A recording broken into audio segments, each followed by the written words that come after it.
सो hello बच्चों, how are you? I hope all you are fine. So बच्चों, आज हम स्टार्ट करने वाले हैं कैलकुलस, राइट। चैप्टर 3 हम कर रहे हैं। कैलकुलस हमें करना है। लास्ट क्लास में हमने ग्राफ देखा था, ग्राफ से कुछ हमने डेरिवेशन करी थी, इक्वेशन ऑफ मोशन के कुछ क्वेश्चंस करे थे, और आज हम करने वाले हैं कैलकुलस। कैलकुलस बहुत इम्पॉर्टेंट है।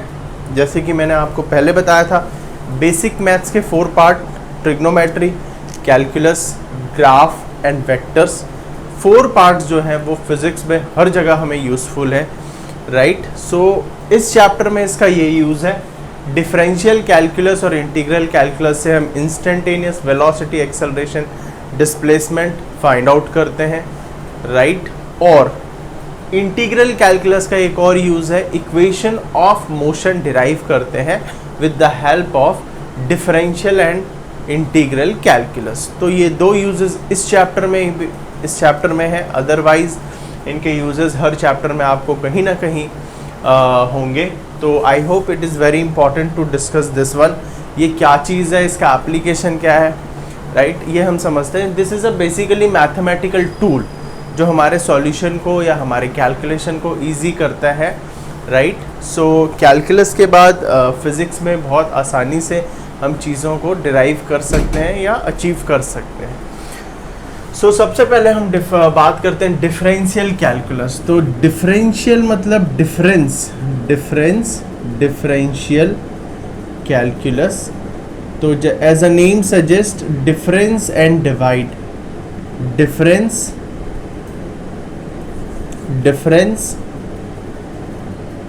And divide. तो हमने क्या किया, x और y को डिफरेंस किया, मतलब डिफरेंस मतलब माइनस किया, और डिवाइड किया। तो डिफरेंशियल कैलकुलस मतलब डिफरेंस और या फिर एंड डिवाइड। तो जब किसी भी चीज़ को हम स्मॉल करते हैं या बहुत छोटे लेवल पर देखते हैं, वहाँ पर हम यूज़ करते हैं डिफरेंशियल कैलकुलस। डिफरेंशिएट करना मतलब टुकड़ों में उसे डिवाइड करना, स्मॉल बड़े लेवल से स्मॉल लेवल पर उसको एनालिसिस करना, दैट इज़ डिफरेंशियल कैलकुलस। और इस तरीके से इसे हम डिनोट करते हैं। Limit t tends to 0 means for a very small time या for a very small interval, right, sorry, x tends to 0। तो इसे हम लिखते हैं d/dx y, और इसे हम पढ़ते हैं डिफरेंशिएशन ऑफ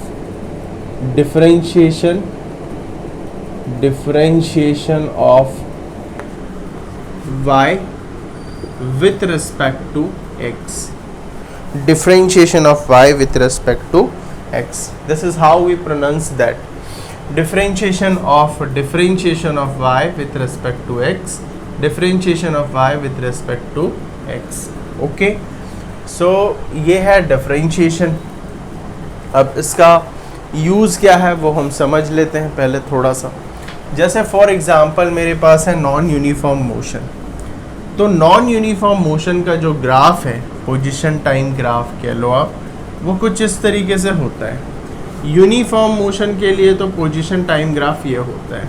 तो यहाँ पर हमें आराम से हम क्या फाइंड आउट कर सकते हैं, इंस्टेंटेनियस और एवरेज वैल्यू फाइंड आउट कर सकते हैं। इंस्टेंटेनियस और एवरेज वैल्यू यहाँ पर सेम भी होगी क्योंकि वो सेम वेलोसिटी से चल रहा है, तो हर सेकंड उसकी वेलोसिटी सेम होगी। इसका मतलब इंस्टेंटेनियस वेलोसिटी भी वही होगी जो एवरेज वेलोसिटी होगी, राइट, किसी इंस्टेंट ऑफ टाइम की वेलोसिटी भी। बट यहाँ पर क्या है, क्योंकि वो वेलोसिटी को वेरी कर रहा है, तो हर इंस्टेंट पे वेलोसिटी की वैल्यू डिफरेंट होगी, और किसी एक इंटरवल की वेलोसिटी एवरेज वेलोसिटी कहलाएगी। सो एवरेज वेलोसिटी तो हम अप्रॉक्सीमेटली फाइंड आउट कर सकते हैं इस 2 पॉइंट को ज्वाइन करके। बट इंस्टेंटेनियस के लिए हमें एक नई टेक्निक सीखनी होगी, क्योंकि हर पॉइंट की वेलोसिटी क्या है, अलग अलग है। तो इसका मतलब हमने क्या किया, इसको छोटे पार्ट में डिवाइड कर दिया, और इसे लिखा क्या, d/dt इंटू x, क्योंकि इस छोटे पार्ट का स्लोप क्या होगा बच्चों, इस छोटे पार्ट का स्लोप होगा del x/del t, और limit t tends to 0 because बहुत स्मॉल पार्ट है, बहुत स्मॉल पार्ट है, ये बहुत स्मॉल पार्ट है, और इसे हम कहते हैं d by d t into x, differentiation of x with respect to t. तो इस तरीके से हम डिफरेंशिएशन का यूज़ करके इस टाइम इंटरवल या इस सेकंड की, इस टाइम की वेलोसिटी बता सकते हैं, इस टाइम की भी वेलोसिटी बता सकते हैं, इस टाइम की भी वेलोसिटी बता सकते हैं, किसी भी टाइम की वेलोसिटी हम फाइंड आउट कर सकते हैं with the help of differentiation. Very easy. Okay, so अब डिफरेंशिएशन में y की जो वैल्यू है वो कुछ भी हो सकती है। y is equal to x square हो सकता है, y is equal to 2x square plus x हो सकता है, y इज इक्वल टू 4 हो सकता है, y is equal to sine x हो सकता है। डिपेंड करता है कि ये ग्राफ कैसा है, how this graph will be, वो डिपेंड करता है कि y की वैल्यू क्या होगी, yx पे y की वैल्यू क्या होगी वो ग्राफ पर डिपेंड करता है, क्योंकि हर ग्राफ की इक्वेशन अलग अलग होती है।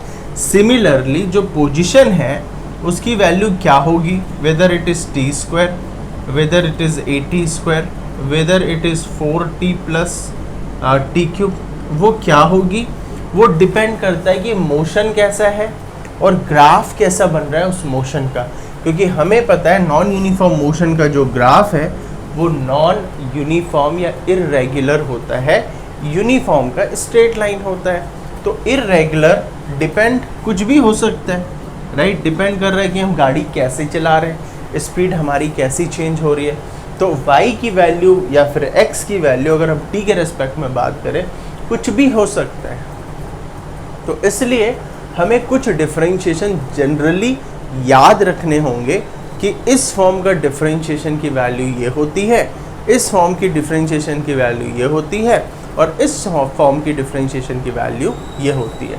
तो उनमें से कुछ फॉर्मूला मैं आपको बताना चाहूँगा, then we will practise some question, right, we will practise some question. अब फिर से मैं कहता हूँ, फिर से मैं आपको एक ही बात कहता हूँ, del x by del t भी स्लोप ऑफ ग्राफ है, d x by d t भी स्लोप ऑफ ग्राफ है, बट ये छोटे लेवल पे है और ये बड़े लेवल पे है, दोनों ही स्लोप ऑफ ग्राफ है। ये आपको बातें समझ में आनी चाहिए, राइट। सो सबसे पहला फॉर्मूला है d by d x to the power n is equal to n x n minus 1। ये पहला फॉर्मूला है, राइट। अब x की जगह कुछ भी हो सकता है, d t to the power n by d t हो सकता है, d y to the power n by d y हो सकता है, कुछ भी हो सकता है। ये है वेरिएबल, यहाँ पर x मैंने लिया है, x की पावर n सामने आता है, x की पावर n माइनस 1, ये फर्स्ट फॉर्मूला है। सेकेंड फॉर्मूला, अगर एक कांस्टेंट होता है साथ में तो कांस्टेंट बाहर आ जाता है और इसका डिफरेंशिएशन हो जाता है, राइट। तो ये है प्योर वेरिएबल और ये है विथ कांस्टेंट, कांस्टेंट आउटसाइड, और सेम कहानी फिर से a n x to the power n minus 1। Third, अगर केवल कांस्टेंट है, ओनली कांस्टेंट, तो differentiation of constant is what, 0। Differentiation is what, 0। Differentiation of constant is what, 0। Fourth, अगर sine x है, साइनोसॉइडल ग्राफ है, तो इसका होता है बच्चों cos x। फिफ्थ, अगर cos x है तो इसका बच्चों होता है माइनस साइन x, और अगर log x है तो इसका होता है बच्चों 1/x। Seventh, d by d x अगर e to the power x है तो इसका होता है बच्चों e to the power x। ये कुछ जनरल फॉर्म मैंने आपको लिखा दिए, राइट। ऐसे बहुत सारे होते हैं, लेकिन ये आप लोग ऑलरेडी क्लास 12th में बहुत अच्छे से पढ़ने वाले हो, क्योंकि 12th और 11th में बाद में डेरिवेटिव हम थोड़ा पार्ट पढ़ेंगे, basically introduction, limits and derivatives. But class 12 के मैथ्स में इसमें 70 और 50% पार्ट इंटीग्रेशन और डिफरेंशिएशन है, तो वहाँ पर आप बहुत अच्छे से पढ़ने वाले हो। बेसिकली मैंने कुछ फॉर्मूले लिखाए हुए हैं, इसमें केवल ये 2-3 फॉर्मूले यूज़ होने हैं, बस दैट्स इट। तो इतना ही हमें समझना है, बहुत ज़्यादा इन चीज़ों के बारे में हमें डिस्कस नहीं करना है, बेसिक चीज़ों को समझना है, सो दैट हम स्लोप फाइंड आउट करना सीख सकें, क्योंकि डिफरेंशिएशन से बेसिकली हम स्लोप फाइंड आउट करते हैं, एक छोटे से इंस्टेंट की स्लोप फाइंड आउट करते हैं, राइट। एक छोटे से इंस्टेंट की स्लोप फाइंड आउट करते हैं, और इसे हम कहते हैं इंस्टेंटेनियस वैल्यू। तो बेसिकली हम क्या कर रहे हैं, स्लोप फाइंड आउट कर रहे हैं बहुत स्मॉल पोर्शन की। क्यों सर, पूरे पोर्शन की क्यों नहीं, क्योंकि ये है नॉन यूनिफॉर्म ग्राफ, तो ये स्लोप तो देता ही नहीं है, राइट। बट अगर हम एक छोटे से पार्ट की बात करें तो it is easy to find out slope, because small part is always straight line. तो ये कुछ फॉर्मूले हैं, अभी हम केवल डिफरेंशिएशन इंटीग्रेट डिस्कस करेंगे, then we will discuss the integration. तो I hope it is clear to you. Note down the formula, pause करें, देखें ध्यान से, अगर कोई डाउट है तो पूछें और फॉर्मूला नोट डाउन करें। फाइन। सो अब हम इसके कुछ क्वेश्चंस करेंगे कि किस तरह से क्वेश्चंस हमें करने हैं, डिफरेंशिएशन हमें करना है, और फिर हम जो चैप्टर 3 के इसके एप्लीकेशन है उस पर हम डिस्कस करने वाले हैं। ऑल्दो एक चीज़ मैं आपको बता दूं कि इस साल आपके सिलेबस से differential, integral calculus, relative velocity, ये 3 चीज़ें सीबीएसई ने कट कर दी हैं, हटा दी हैं, राइट। कोरोना के बाद से जो 30% सिलेबस डिक्रीज हुआ है उसमें एक ये भी चीज़ है कि relative velocity, chapter 3, 4, differentiation and integration हट चुका है, लेकिन फिर भी मैं आपको ये चीज़ पढ़ाऊँगा क्योंकि इसके अपने बहुत इम्पॉर्टेंट यूजेस हैं हर चैप्टर में, ना कि केवल इसी चैप्टर में, राइट। इसके बिना आप और चैप्टर्स को भी डिस्कस नहीं कर सकते। सो पहला question number 1, d/dx x cube, d/dx x cube. अब फॉर्म यूज करते हैं, right.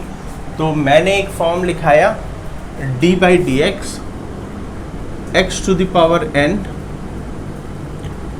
x to the power n minus 5, right. तो यहाँ पर n की वैल्यू है 3, तो n सामने आता है, तो 3x to the power 3 minus 1, 3x square, this is answer. Question number 2, d/dx 4x square. 4 एक कांस्टेंट है, मैंने आपको कहा था कांस्टेंट और वेरिएबल अगर है तो कांस्टेंट बाहर आ जाएगा, 4 outside dx square by dx, और 4 ये हो जाता है 2x to the power 2 minus 1, nx n minus 1, 4 into 2 x to the power 1, 8x। Third, d/dx 4 या फिर 4a इज इक्वल टू 0, क्योंकि मैंने आपसे कहा था कांस्टेंट का डिफरेंशिएशन क्या होता है, 0। हम इसे प्रूफ भी कर सकते हैं, मैं प्रूफ करके बताता हूँ। d/dx 4a इंटू 1, 4a 1 को हम लिख सकते हैं x to the power 0, और मैंने 4a को बाहर ले लिया, बात समझ आ रही है। सो 4a और 1 को हम लिख सकते हैं x to the power 0, और n की वैल्यू अभी क्या हो गई, 0। तो फॉर्म आ गया d/dx x to the power n, 0 सामने आएगा, x to the power 0 minus 1, 0 into something is 0। तो कांस्टेंट का डिफरेंशिएशन 0 हो गया, जैसे कि मैंने कहा। Fourth, d/dx 1/x square. अब ये वाला हम करते हैं, अब ध्यान से देखो, 1/x स्क्वायर है ना कि x स्क्वायर, तो ये form x to the power n की फॉर्म नहीं है। पहले इसे हम कन्वर्ट करेंगे x to the power form में, तो मैं इसे लिख सकता हूँ x to the power -2, right. और अब वापस से ये आ गया कौन सा form, x to the power n वाला form. So d/dx x to the power n is equal to nx n minus 1, nx n minus 1, -2 x to the power -2 -1, तो -2 x to the power -3 -2/x cube. वापस से मैंने नीचे ले आया, तो ये है answer differentiation. Question number 5, D by d x x square plus 2x plus 3। अब ध्यान से देखें, ये जो फॉर्म है बच्चों, ये है 3 टर्म वाला फॉर्म। यहाँ पर मेरे पास एक टर्म नहीं है, टोटल 1 2 3 टर्म है। जब बहुत सारे टर्म्स होंगे तो सारे टर्म्स को हम स्प्लिट कर देंगे। इसका मतलब ये जो डिफरेंशिएशन है ये तीनों पार्ट पे चले जाएगा। So d by d x x square plus d by d x 2x plus d by d x 3, ये हो गया। अब हम इसे डिफरेंशिएट करेंगे। इसका 2x, इसका डिफरेंशिएशन 2 बाहर dx by d x plus constant का 0 2x plus 2 dx by d x का डिफरेंशिएशन 1 होता है, आप करके देख लेना। x टू द पावर 1 है यहाँ पर, राइट। सो 2x प्लस 2, ये आ गया हमारा आंसर। तो इतने फॉर्म सफिशिएंट है as per the physics, right. इतने सफिशिएंट है, इससे ज़्यादा फिजिक्स में तो नहीं आता। तो फिजिक्स में तो इतना सफिशिएंट है, टर्म्स वाले, डिनोमिनेटर वाले, कांस्टेंट, वेरिएबल कांस्टेंट का मिक्सचर, वेरिएबल। तो इतने फॉर्म्स आपको यूज़ होने वाले हैं फिज़िक्स में। इसको आप ध्यान से देखें। अगर कोई डाउट है तो मुझे मैसेज करें, टेक्स्ट करें, कमेंट बॉक्स में कमेंट करें, right. You can take the help, fine, note it down. Okay, so अब हमने कुछ डिफरेंशिएशन सीख लिया। अब हम कुछ क्वेश्चंस करते हैं। फिर से याद रखना, ये एक इंस्टेंटेनियस वैल्यू है, एक छोटे से टाइम की या एक छोटे से पार्ट की वैल्यू। डिफरेंशिएशन मतलब होता ही है बहुत small part, right. So question number 1, if displacement of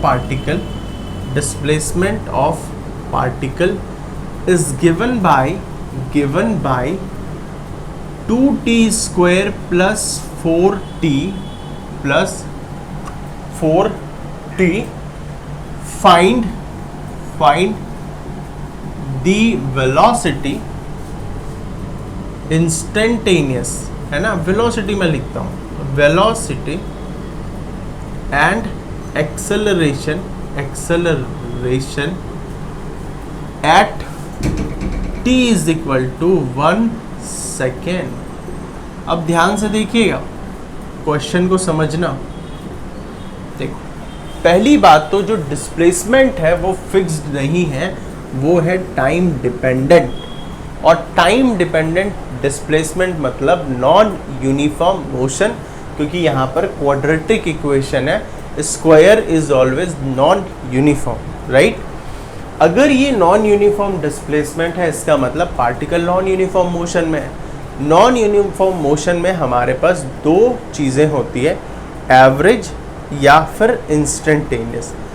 average velocity या इंस्टेंटेनियस वेलोसिटी, एवरेज एक्सेलरेशन या इंस्टेंटेनियस एक्सेलरेशन, राइट। एवरेज मतलब दो इंटरवल ऑफ टाइम के बीच की वेलोसिटी या एक्सेलरेशन, एक स्पैन की, एक टाइम स्पॉन, मतलब 12 से लेकर 2 बजे तक, राइट। एक ओवर में एवरेज रन रेट क्या रही, ना कि एक बॉल में। तो इस प्रकार से एवरेज मतलब एक इंटरवल, बट इंस्टेंटेनियस मतलब एक सेकेंड ऑफ टाइम, एक इंस्टेंट ऑफ टाइम। तो अगर हमें यहाँ पर t is equal to 1 second में पूछा हुआ है, इसका मतलब ये इंस्टेंटेनियस की बात कर रहा है। अगर एवरेज पूछा होता तो ये कहता between t is equal to 1 second to t is equal to 4 second. ऐसा क्वेश्चन अगर देगा, इसका मतलब ये दो टाइम के बीच का पूछ रहा है, मतलब एक इंटरवल लिया है, दैट इज एवरेज। तो by default, although it is not given, we have to consider it instantaneous. अच्छा, इंस्टेंटेनियस का फॉर्मूला क्या होता है? तो velocity is equal to dx by dt। Average का formula del x by del t, instantaneous के लिए formula dx by dt। Okay, fine. So v is equal to d by dt, x की value 2t square plus 4t, v is equal to d by dt terms है, अलग अलग करेंगे, मैंने आपको अभी अभी समझाया था, D by d T 4t, इसका डिफरेंशिएशन करें, so v is equal to 2 outside d by d t t square plus 4 outside d t by d t, v is equal to 2 और इसका होता है 2t 2 minus 1 plus 4 d t by d t का होता है 1 because t की power 1, v is equal to 2 into 2 4t plus 4, this is what, this is velocity. और time किस टाइम पे पूछा है, 1 सेकेंड, तो at t is equal to 1 second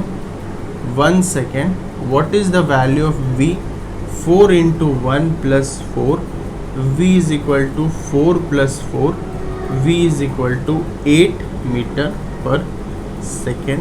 This is our answer. Fine. Now acceleration की बात करते हैं, instantaneous acceleration dx by dt, average acceleration del x by del t, sorry उल्टा मैंने गलत लिख दिया, del v by del t, change in velocity by time, dv by dt, average, instantaneous average, okay, so लिखते हैं a is equal to dv by dt, differentiation of v with respect to t, तो यहाँ से velocity की value put करेंगे, तो a is equal to d by dt, velocity है 4t plus 4t plus 4, so acceleration is equal to d by dt 4t, क्योंकि दो term है बच्चों, d by dt 4, acceleration is equal to 4 outside dt by dt plus constant का differentiation 0, a is equal to 4, dt by dt 1 होता है, so acceleration की value आ गई 4 metre पर सेकेंड स्क्वायर। फिक्स्ड है, एक्सेलरेशन यूनिफॉर्म है, इसलिए 4 आ गया आंसर। अगर 4t होता या 4t स्क्वायर होता तो हम t की वैल्यू भी रख देते, but this acceleration is uniform, क्योंकि जनरली एक्सेलरेशन यूनिफॉर्म होती है, मैंने आपको लास्ट क्लास में भी ये चीज़ बताया। So this is how we can do the question, ठीक। तो हमने डिस्प्लेसमेंट से इंस्टेंटेनियस वेलोसिटी फाइंड आउट कर ली, इंस्टेंटेनियस एक्सेलरेशन फाइंड आउट कर लिया। सो ऐसे क्वेश्चंस आते हैं, ये आपको करने हैं और सीखने, right, okay, note it down, fine. Next,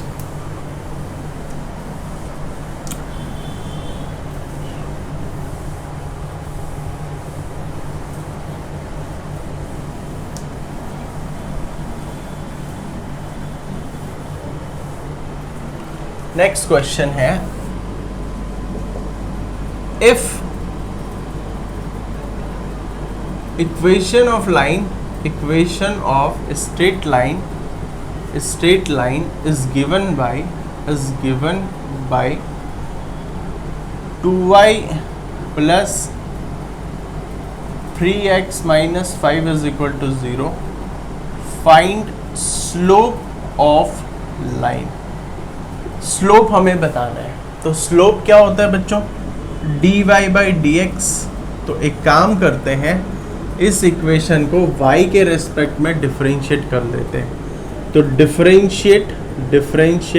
x के रेस्पेक्ट पे डिफरेंशिएट इक्वेशन 1 मान लेते हैं, equation 1 with respect to x, क्योंकि नीचे dx चाहिए ना, नीचे क्या चाहिए, dx।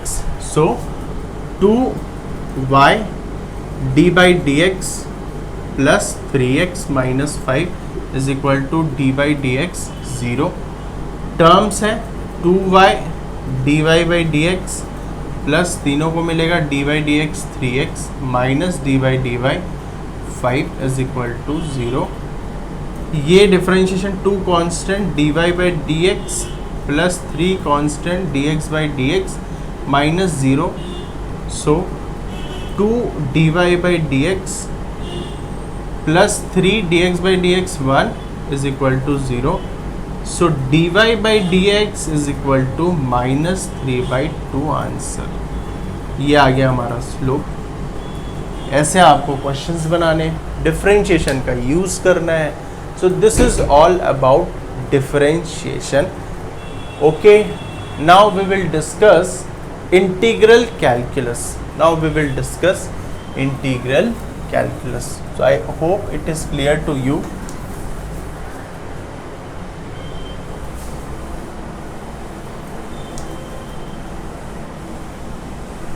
Integral calculus, integral calculus, integral calculus, ठीक है ना? ओके, इंटीग्रल कैलकुलस, तो इंटीग्रेशन, इंटीग्रेशन नाम से ही पता चल रहा है इंटीग्रेट करना। इंटीग्रेशन मतलब इंटीग्रेट करना। इंटीग्रेट मतलब व्हाट? एडिशन। तो यहाँ पर जैसे differentiation, difference and divide, integration is multiplication and addition, multiplication and addition, इसे हम कहते हैं इंटीग्रेशन। फॉर एग्जाम्पल, इंटीग्रेट मतलब छोटे छोटे पार्ट को ऐड करके टोटल फाइंड आउट करना, दैट इज इंटीग्रेशन, राइट? अच्छा, अब हम इसके थोड़े से एप्लीकेशन को पहले समझते हैं, then we will discuss. Suppose एक नॉन यूनिफॉर्म मोशन है और उसमें वीटी ग्राफ है, वीटी ग्राफ है कुछ इस तरीके से, ये है वीटी ग्राफ। अब मैंने कहा कि find the displacement, find displacement from this graph. तो आपने कहा सर डिस्प्लेसमेंट के लिए एरिया फाइंड आउट करते हैं। मैंने आपको सिखाया है कि डिस्प्लेसमेंट अगर हमें वेलोसिटी टाइम ग्राफ से निकालना है तो हमें एरिया फाइंड आउट करना पड़ेगा। The area of VT graph gives displacement, the slope of XT graph gives velocity, उल्टा, राइट? तो अगर हमें यहाँ पर एरिया फाइंड आउट करनी है तो इस शेप का एरिया तो मुझे पता नहीं, this is an irregular shape. तो मैं क्या करता हूँ, एक छोटे से पार्ट को मैं कंसिडर करता हूँ, और ये छोटा सा पार्ट क्या है, ध्यान से देखें, ये छोटा सा पार्ट क्या है, ये छोटा सा पार्ट है रेक्टेंगल। ये छोटा सा पार्ट क्या है, एक रेक्टेंगल, जिसमें ये वैल्यू क्या है, ये वैल्यू है v और ये वैल्यू है dt small. So dt and this value is what, v। तो इसका एरिया क्या हो जाएगा बच्चों, v into D T, length into breadth, plus एक और छोटा सा पार्ट ले लें, ये भी क्या हो जाएगा, v into D T, v into D t, और ऐसे छोटा सा पार्ट ले लें, v इंटू डी टी। ऐसे छोटे छोटे पार्ट लेंगे और सबको हम क्या कर देंगे, ऐड कर देंगे, क्योंकि ये displacement 1, displacement 2, displacement 3, total displacement के लिए ऐड कर देंगे v d t plus v d t plus v d t, और ऐसे बहुत सारे।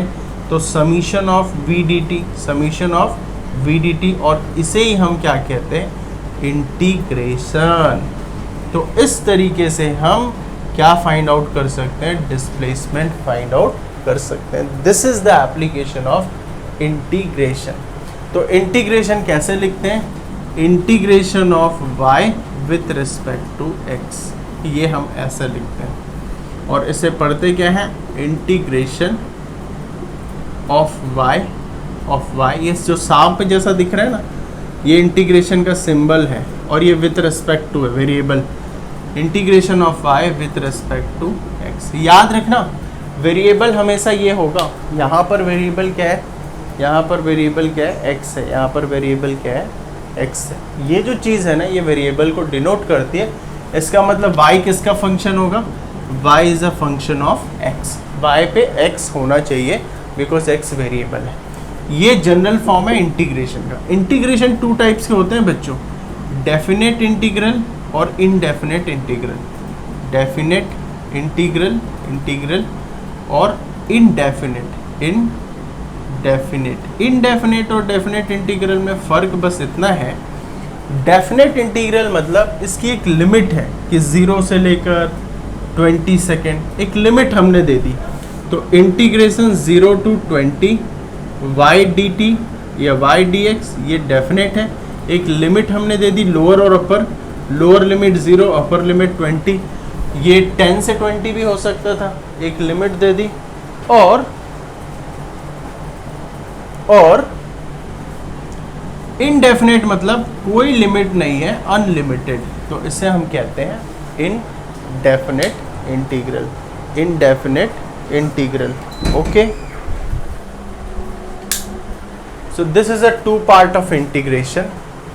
अच्छा, अब y की वैल्यू कुछ भी हो सकती है, जैसे यहाँ पर v की वैल्यू कुछ भी हो सकती है, डिपेंड करेगा ग्राफ कैसा है। वेदर ग्राफ अगर ऐसा है तो v है साइन t, और अगर ग्राफ अगर ऐसा है तो v is equal to t square. Graph अगर स्ट्रेट लाइन है तो v is equal to 2t। तो v की वैल्यू या फिर y की वैल्यू कुछ भी हो सकती है, डिपेंड कि ग्राफ कैसा है, राइट। यहाँ पर y एक्सिस की जगह v है, x एक्सिस की जगह t है, तो मैंने y dt को यहाँ v dt लिखा है, एप्लीकेशन समझाने की कोशिश करी। तो इसके कुछ जनरल फॉर्म भी हम नोट डाउन कर लेते हैं। ओके, सो वो क्या है जनरल फॉर्म, समझते हैं। y की वैल्यू अगर x to the power n हुई तो what will be the formula, वो हमें समझना है। So fine, so if first if y is equal to x to the power n first, तो d बाई इंटीग्रेशन करना है, integration x to the power n dx is equal to x to the power n plus 1 by n plus 1, this is the formula. Second formula, if y is equal to ax n, तो integration ax to the power n is equal to dx is equal to constant outside x to the power n dx, और इसका हो जाएगा ax to the power n plus 1 by n plus 1। Constant into variable, only variable, third only constant, integration a dx, a एक constant है, a एक क्या है, constant है। इस केस में कांस्टेंट आउटसाइड इंटीग्रेशन dx, और इंटीग्रेशन dx होता है बच्चों x, इंटीग्रेशन dx क्या होता है बच्चों, x, इंटीग्रेशन dx क्या होता है बच्चों, x, राइट। सो इस चीज़ का आप ध्यान रखें, इंटीग्रेशन dx क्या होता है बच्चों, x। ओके,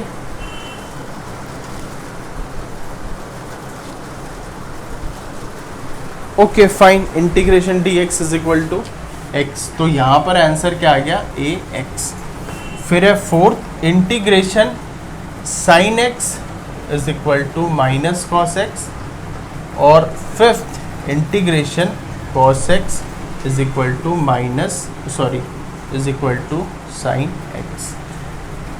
सिक्स्थ है integration 1 by x dx is equal to log x। Seventh है integration e to the power x dx is equal to e to the power x। ये कुछ जनरल फॉर्म है, आप इसे नोट डाउन कर लो, फिर हम इस कुछ न्यूमेरिकल करेंगे और इंटीग्रेशन को समझेंगे। ओके,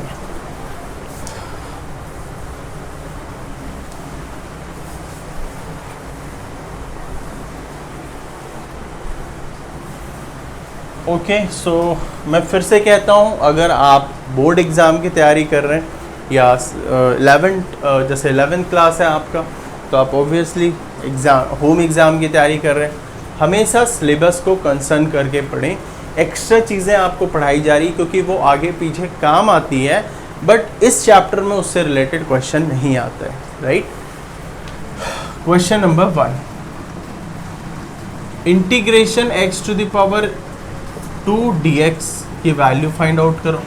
तो फिर से form, integration x to the power n dx, answer x to the power 2 plus 1 by 2 plus 1, तो x क्यूब बाई 3, आंसर क्या है, x cube by 3। Question number 2, integration x to the power 2x to the power 3 dx, तो 2 constant है outside, x cube dx, और इसका हो जाएगा x to the power 4 by 4, 2 और 2 cancel, x to the power 4 by 2, this is answer. Third question number 3, integration dx, मैंने आपको ये पहले बताया x होता है। Question number 4, integration 2x square plus 3x dx। अब ध्यान से देखो, फिर से दो टर्म आ गए। जब भी दो टर्म आते हैं तो हम क्या करते हैं, दोनों टर्म इंटीग्रेट या डिफरेंशिएट करते हैं। तो यहाँ पर हम दोनों टर्म ले लेंगे बच्चों, दोनों ही टर्म हम यहाँ पर कंसिडर करेंगे। तो integration 2x² dx plus integration 3x dx, इसे इंटीग्रेट कर दो। 2 outside x² dx plus 3 outside x dx, 2x³ 3 plus 3x² 2, ये हो गया आंसर। यहाँ पर x की पावर 1 है, कुछ नहीं है, मतलब क्या है, 1 है। तो इस तरीके से कर सकते हैं, राइट, नोट इट डाउन। और x की जगह और कुछ भी हो सकता है, याद रखना, ऐसा नहीं हमेशा x होगा, x की जगह कुछ भी हो सकता है। Next question number 6, integration 1/x t ले लेते हैं, t⁻³ dt। अब ध्यान से देखो, ये तो कोई x⁴n वाला फॉर्म है नहीं, तो पहले से कन्वर्ट करो, t⁻³ dt, ऊपर ले जाएंगे इन्वर्स, t⁻³ +1 -3 +1, n वाला फॉर्म आ गया, तो t⁻²/-2, तो t⁻² को नीचे ले आए तो 1/2t², ये आ गया आंसर, है ना। इसको नीचे लिया है तो वापस से प्लस हो गई पावर, और माइनस को ऊपर लिख दिया, ये आंसर हो गया। Question number 7, integration sin t dt, इसका क्या होगा, तो -cos t, ये फॉर्म है, राइट। एक लिमिट वाला कर लेते हैं, अपर लिमिट लोअर लिमिट कैसे पुट करते हैं वो हम समझ लेते हैं। तो question number 8, integration x² dx 2 to 3। तो पहले तो डिफरेंशिएट कर लेना, फिर लिमिट पुट कर देना। डिफरेंशिएट क्या हुआ, x³ 3, इंटीग्रेट क्या हुआ, x³ 2 × 3। पहले कांस्टेंट बाहर ले लो, 1/3 बाहर, x³ 3 and 2। अब अपर लिमिट पहले रखते हैं, अपर लिमिट x की जगह पुट करो, क्योंकि वेरिएबल क्या है, x है, तो हमेशा लिमिट वेरिएबल की जगह रखेंगे, राइट। अगर यहाँ पर xy भी होता तो केवल x की जगह रखते, क्योंकि x ही वेरिएबल है।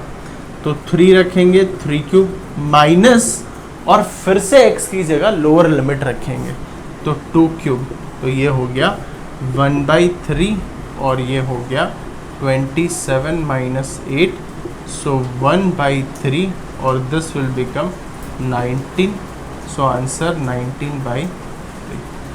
तो इस तरीके से हम इंटीग्रेट करते हैं। आई होप ये आपको क्लियर होगा।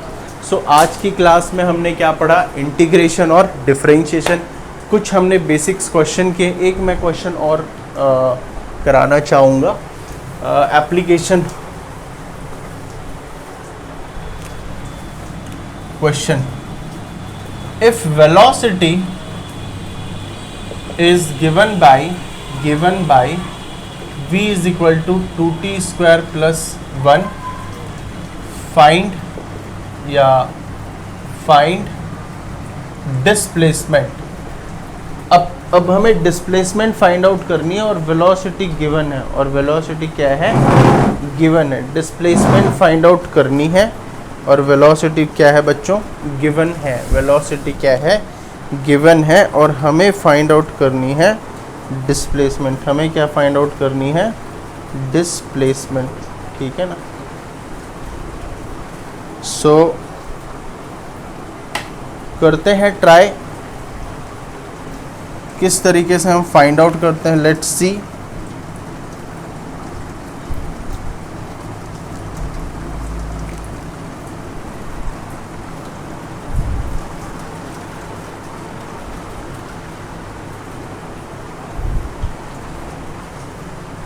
Okay,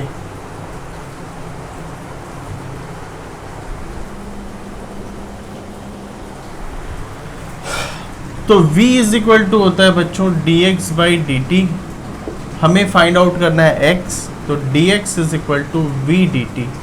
take integration both side, take integration both side.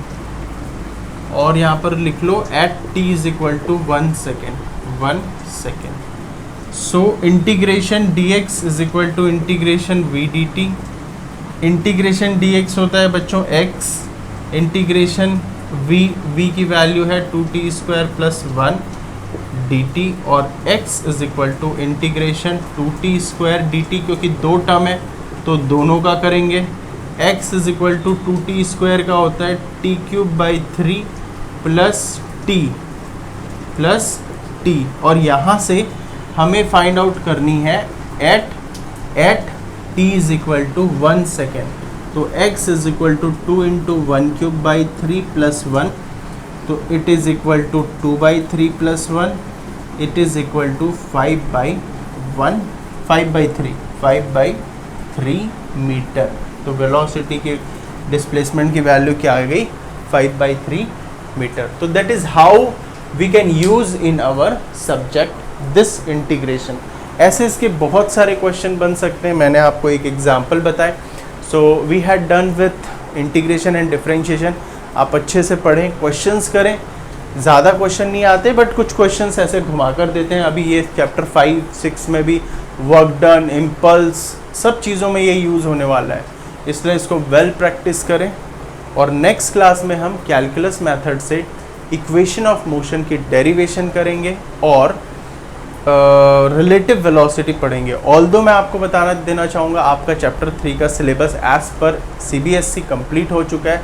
वो एक्स्ट्रा पार्ट है जो अभी फ़िलहाल हटा दिया है, अगले साल का नहीं पता वापस ऐड करेगा या क्या होगा, तो इसलिए मैं वो ज़रूर पढ़ाऊँगा क्योंकि आगे भी उसके यूजेस हैं। But as of now our syllabus is completed. So I hope all is clear to you. If any doubt you can ask me. Thank you. Have a nice day.